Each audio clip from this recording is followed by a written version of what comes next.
Hi, sixth graders. We're on lesson 11.9 and 11.10, which is finding the volume of rectangular and triangular prisms and the volume of cylinders. So our learning targets are being able to find the volume given the measurements of prisms and cylinders. So label the top of your page with 11.9 and 11.10 and rectangular, triangular, prisms, and cylinders. So the formula for the volume of a rectangular prism, so you'll want to write this down, volume of a rectangular prism, and then this is the formula, which is length times width times height. And in a rectangular prism, that means that the bases are rectangles. So we know that this is a rectangular prism. Prisms are 3D objects, and the bases right here and right over here, that side, are rectangles. So to find the volume, we take the length, which would be 4 centimeters, the width, which is 2, and the height, which is 3. Sometimes this would be called the base, and basically it's finding the area of the base and then multiplying it by the length. So the volume for this would be 4 times 2 times 3. 4 times 2 is 8, times 3 is 24. So the volume of this rectangular prism is 24 centimeters cubed. Volume, when you're doing volume, the unit is always cubed. So volume equals length times width times height for a rectangular prism. So if we have this rectangular prism, this is our base. So we take the area of the base and then we take it times the length. So we would take 12.5 times 12.5 times 18.5.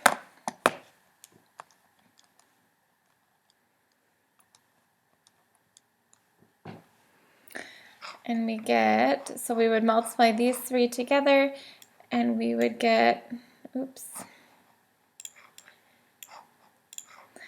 2,890. So you might want to check this on, do this on your calculator and check it to make sure that you got the right answer. 0.6, and we're going to round it to the nearest hundredth. So 2,890 and 63 hundredths inches cubed. So rectangular prisms, it's always the width times the height times the length. That's finding the volume.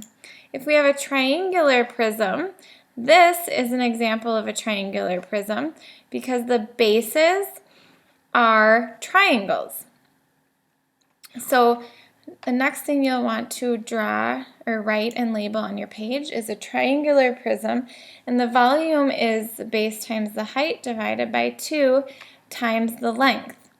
Base times height divided by 2 is actually finding the area of a triangle. As you remember, this is the area of a triangle.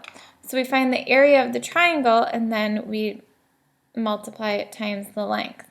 And if you think about it, the volume of a rectangular prism is just the base times the height times the length, or width times the height times the length. And a triangular prism is basically half of a rectangular prism.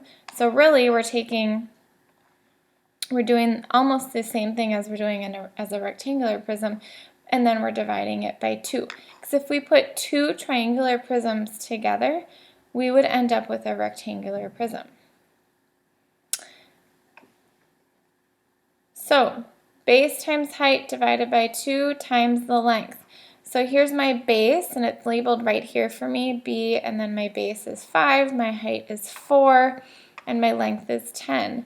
So I'm going to go 5 times 4. So even if I can do it in my head, it's good to write everything out and plug in all of the data and the values that I'm given and then solve it. So 5 times 4 divided by 2, and then my length is 10. So 5 times 4 is 20, divided by 2 is 10. So we have 10 times 10, which equals 100 centimeters cubed. I could go 5 times 4 is 20 times 10, which is 200, and then divide it by 2 and still get 100 centimeters cubed. Okay, for this one, we have the volume is base times height divided by 2 times the length. So this is going to be my base, this is my height, and then this is my length. So it's given it up here instead. So we have 6 times 4 divided by 2 times 12. So 6 times 4 is 24, divided by 2 is 12, and then times 12. So 12 times 12 is 144 centimeters cubed. Remember, area is units squared, volume is units cubed. I want you to pause me and solve this problem. So this one's a little bit different because it's a right triangle, but this is still the base, this is still the height, and this is the length. So 3 times 4 divided by 2 times 6. 3 times 4 is 12, divided by 2 is 6 times 6, and that equals 36 meters cubed. And then the last thing that we're going to learn is the volume of a cylinder, and the formula for volume of a cylinder is pi r squared times the height, or times h.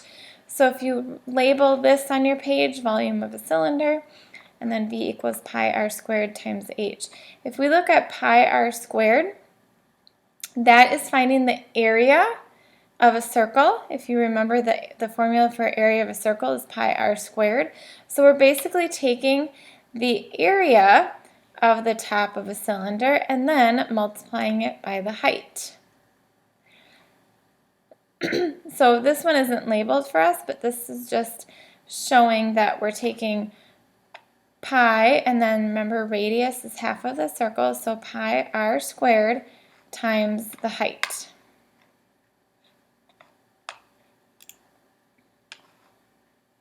So if I'm given, we want this instead.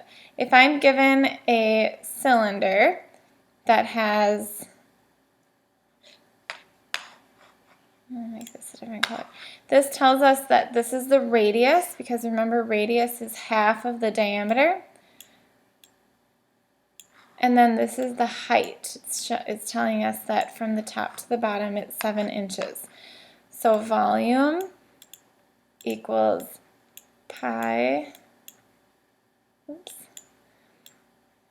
r squared times the height. So we're going to do pi times 5 squared times 7. We're going to use order of operations. So I'm going to do exponents first. Pi times 25. We always do our exponent with the number that it's directly attached to, times 7. And then we have 25 times 7, which equals 175 pi. So if I do 175 times 3.14, I get 540 49.5 inches cubed. If you're following along, if you did it using the pi symbol on your calculator, it may be just a tad different. Okay, and then we have this cylinder that tells us the height is 21 feet and the diameter is 10 feet. So again, we have volume equals pi r squared times the height. So pi, and then I plug in my radius for r, but I'm given the diameter, which is 10, but remember diameter is twice the radius, so radius is half of the diameter. So then we know that the radius is 5 feet. So up here, I have to be careful that I'm only putting in my radius, which is 5 squared, and then the height, which is 21. So we have v equals pi, and then we have 5 squared is 25, times 21 is 525. So pi times 525 is 1,648.5 feet cubed. All right, so make sure you have the volume of rectangular prism, triangular prism, and the volume of a cylinder, the formula written down, and you may want to have an example of each one. Make sure you bring your math notebook to class tomorrow and log into NICU and take your 11.9 and 11.10 NICU quiz. Have a super night.